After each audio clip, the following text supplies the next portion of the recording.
Hello, everyone. It's Joe Wieckhorst here, one of your assistant principals, and I'm just here to deliver a quick message about schedules because I do think in order for us to get off to a great start to the school year, we just have to be super clear and everyone has to just be knowledgeable about what their schedules are.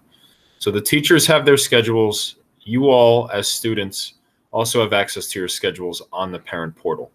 So there's a few very important things and a few changes this year that I think will help, and I think this video will help clarify a few things. So the first thing is that we are not going to be printing out paper schedules for you. So it's extremely important that every student logs into the parent portal, not only today, but the morning before school on Tuesday the 8th, and through the weekend, just to make sure that you're knowledgeable about what your schedule is. And just as a reminder, when we come back to school on the 8th, it's going to be a day D. So in a previous video, we talked about this a little bit. We transitioned from a day 1, day 2 model, and now we're on a day A, B, C, D model. Now we're in blocks instead of 40-minute periods. So things are going to look a little different, but we tried to make it work for you. So again, on the 8th, we'll be coming back on day D. So looking at your schedules on the parent portal, make sure you're looking at day D, and you'll report to your first class on day D.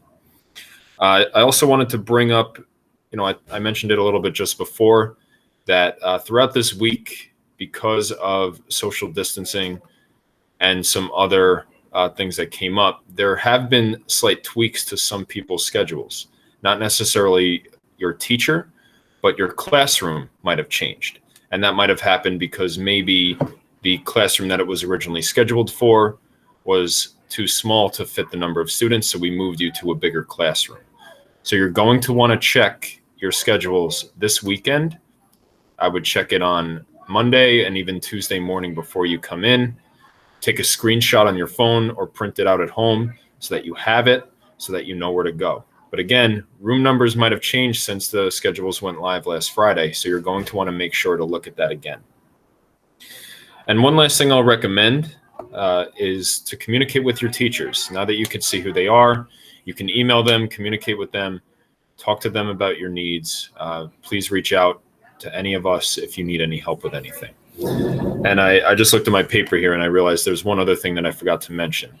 So lunches this year look different. On days A and D, lunch periods are basically the same as they have been in the past. They're just longer. However, you'll be designated to certain rooms in the commons. We have the main commons and we have the 4 little spaces. And you'll have designated times that you can go buy lunch if you choose to. On B and C days, we have a very new thing this year where every student has lunch at the same time. It's going to be during period 3 on BC days. Right now in most of your schedules, you see that you have lunch at that time. So if you look at your schedule, it'll say lunch and it'll say cafeteria on B and C days, period 3.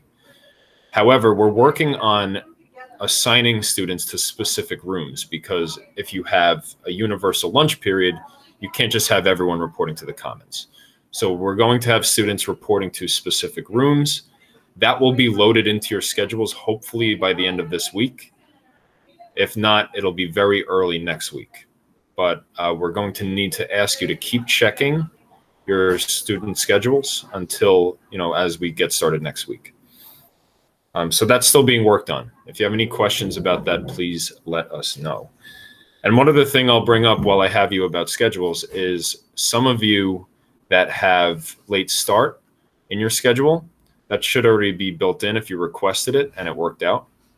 If you have a study hall, period 1, and you don't have a late start and you'd like to have a late start, and again, this applies to all students, please contact your counselor so that that change can be accommodated. It is a fairly easy switch for us to remove you from study hall and to have a late start. And again, that only applies if you have that period 1 on any particular day.